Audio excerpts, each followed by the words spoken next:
वहाँ तो हाथ तो कितने जुड़ेंगे, इनके दिल ही नहीं जुड़े हुए हैं। और न इनके आपस में किस प्रकार से एक जो दूसरे को गद्दार निकम्मा निकम्मा कहे और केंद्रीय संसद बोर्ड वाले नेता उनको एसेट्स कहें, दोनों के हाथ कैसे जुड़ेंगे?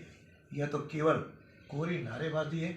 अभी भी इनके दो तीन संभागों के जो इनके कार्यक्रम हुए हैं, उन संभागीय कार्यक्रमों में बड़े नेता तो अब्सेंट रहे, तो बड़े नेता जा नहीं रहे, छोटे नेता आपस में संगठन रचना नहीं है। आखिर किसको जोड़ेंगे? न तो कहीं ब्लॉक अध्यक्ष हैं, न कोई जिला अध्यक्ष हैं, तो आखिर जिस संगठन नाम की चिड़िया ही नहीं है, तो कैसे ये जोड़ेंगे और कैसे बीजेपी का मुकाबला कर पाएंगे? यह निश्चित रूप से सोचने की है। अभी जो माननीय मुख्यमंत्री जी ने बड़े जोश के साथ कहा कि हम अगली बार 156 सीटें लाएंगे, 156 तो दूर कौड़ी की बात है, यह 56 भी आ जाएं तो बहुत बड़ी बात है। और आज का जिस प्रकार का वातावरण है, उससे इनके मंत्री भी जिस तरह से कहने लगे कि हमें फॉर्च्यून की गाड़ी जितने आएंगे, मुझे लगता नहीं कि इनके आपसी कलह जिसके कारण से जनता पूरी तरह त्रस्त है, उसमें कोई इनके सीटें आ जाएंगी। मन में भी ये समझ रहे हैं कि हमारी सत्ता तो गई, ऐसा अनौपचारिक रूप से हमको कई लोग कहते हैं। तो इस प्रकार न तो इनका हाथ से हाथ जुड़ेगा और न कहीं ये 156 सीटें आएंगे। एक तो एक तरह से मुंगेरी लाल का सपने के बराबर है। हम तो और वैसे भी इतिहास रहा है, जब जब भी अशोक जी मुख्यमंत्री रहते हुए चुनाव हुए, उस चुनाव में कांग्रेस की करारी पराजय हुई है। केंद्र का बजट निश्चित रूप से जन कल्याण वाली योजना 1 फरवरी को आ रहा है, और राज्य के बजट के बारे में जो मुख्यमंत्री बार बार कहते हैं कि मेरा बढ़िया बजट आएगा, हमारे स्पष्ट लोक लुभावनी बजट आ सकता है वोटों को अपने आकर्षित करने के लिए, लेकिन उनमें से एक भी धरातल पर नहीं आ पाएगी, क्योंकि 1 अप्रैल से तो लागू होगा बजट। 2 महीने उसको कम से कम सेंक्शन निकलने में उसमें लगेगा। उसके बाद जब तक धरातल पे आएगी तब तक तो आचार संहिता लग जानी है। तो यह तो केवल दिखावटी लोक लुभावनी बजट होगा, उसमें तो एक भी क्रियान्वित नहीं होगा। और यदि वास्तव में दिल के सच्चे हैं तो मैं मुख्यमंत्री जी को आपके माध्यम से चुनौती देता हूँ कि पहले 4 वर्षों की जो आपने घोषणाएं की और जो आपके कांग्रेस का घोषणा पत्र था, उसके श्वेत पत्र जारी करें तो दूध का दूध पानी का पानी मिल जाएगा। श्वेत पत्र जारी करने की आपके माध्यम से मांग करता हूँ, जारी करें। तो निश्चित रूप से कितने वादे पूरे किए, कितने इतने प्रतिशत हो गए, इतने में कौन कौन सा वादा किया, श्वेत पत्र जारी करो तो मालूम हो, सच आ जाए।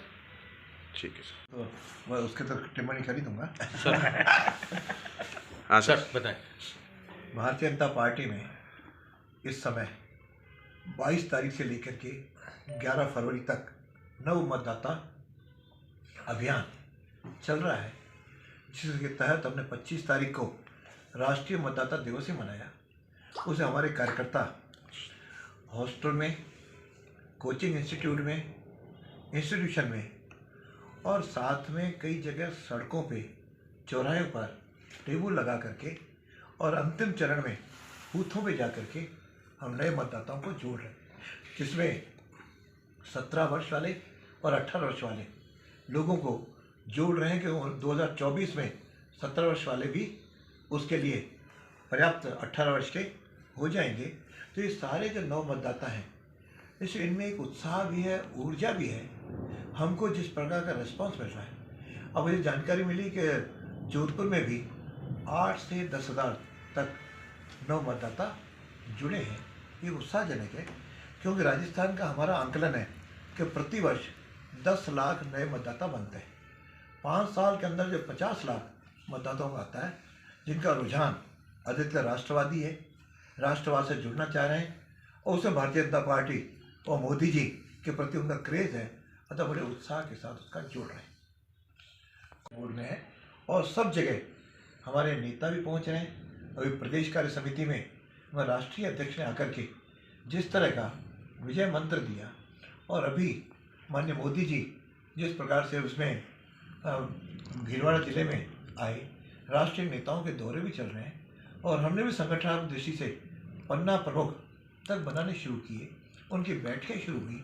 इसलिए हम पूरी तरह संगठन हमारा सक्रिय है, और हमारे यहाँ भी आवश्यकता समझी तो हमारे प्रदेश अध्यक्ष ने 8 नए जिला अध्यक्ष भी तय कर लिए, और कांग्रेस का कुनबा तो पूरी तरह भ्रष्टाचार और पेपर लीक के मामले में पूरा इनका पर्दाफाश हो चुका है, क्योंकि स्पष्ट धारणा नवयुवकों में बनी है कि ये बड़ी मछलियों को पकड़ना ही नहीं चाहते, केवल छोटी छोटी लोगों को पकड़ करके केवल आई वॉश कर रहे हैं, आंखों में धूल झोंक रहे हैं।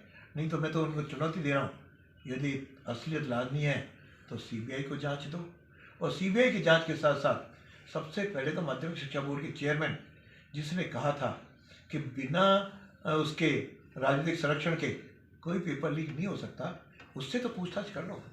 और अभी तो इनके पूर्व मुख्यमंत्री तक ने कह दिया कि जब कोई आप नेता भाषण कर रहे हैं कि कोई मुख्यमंत्री जी न तो कोई नेता दोषी है न कोई अधिकारी दोषी है, तो क्या जादूगिरी से पेपर बाहर आ गया क्या? तो इस प्रकार की जादूगिरी केवल पेपर लीक में है क्या? इसके कारण से सब स्पष्ट है कि इनकी मिली भगत से ही पेपर लीक हुए, जिसके कारण लाखों बच्चों के जीवन के साथ खिलवाड़ हुआ है। वो मौका ढूंढ रहे हैं कि मौका आए तो इस कांग्रेस को हम घर भेज दें और इनसे हमारे जीवन के खिलवाड़ का बदला ले सकें। सर एक हुआ है, जानकारी आई, तुरंत उस पेपर को रद्द भी कर दिया। तो वहाँ के विपक्ष मांग कर रहे ना किसको देना है, वहाँ का विपक्ष तो कुछ कह ही नहीं रहा है, जब हमारे यहाँ तो हमने मांग कर रहे हैं क्योंकि इससे बड़ी ऊंचाई तक इसके तार जुड़े हुए हैं। जब हमारे किरोड़ी जी ने तो कह दिया कि 3 मंत्री और 6 एमएलए किसी भागीदारी हैं, तो क्यों नहीं पूछताछ करते? दूध का दूध पानी का पानी हो जाएगा। लेकिन पूछताछ भी नहीं करना चाहते, केवल इधर कर दिया। और मैं तो 2 बात और पूछना चाह रहा हूँ कि आपने जब एक कानून हमने विधानसभा के अंदर पारित किया कि जो पेपर लीक में संलिप्त होगा उसकी हम प्रॉपर्टी अटैच करेंगे, आज तक एक भी व्यक्ति की अटैच किया क्या प्रॉपर्टी? नहीं करेंगे। उस एक का जो मकान गिराया उसका सर्टिफिकेट गलत होने के कारण गिराया, पेपर लीक के कारण गिराया, तो बताएं। ये जो पेपर लीक में ये खुद फंस रहे हैं और अभी जांच एसओजी की चल रही है, और एसओजी का जो अधिकारी है वो खुद 2 करोड़ की रिश्वत में पकड़ा जा रहा है। कौन से एसओजी? क्या एसओजी जांच करके पकड़ेगी जब ऊपर से गृह मंत्रालय अशोक जी गहलोत के पास, तो उस एसओजी इनके अंडर में और सारे पेपर के तार इनके मंत्रियों और विधायकों तक हैं, तो कैसे जो है कोई दोषी पकड़ा जाएगा? ये कल्पना से बाहर है। इस विधानसभा के अंदर भी इस प्रश्न को हमने उठाया, कोई संतोषजनक जवाब ये नहीं दे सके।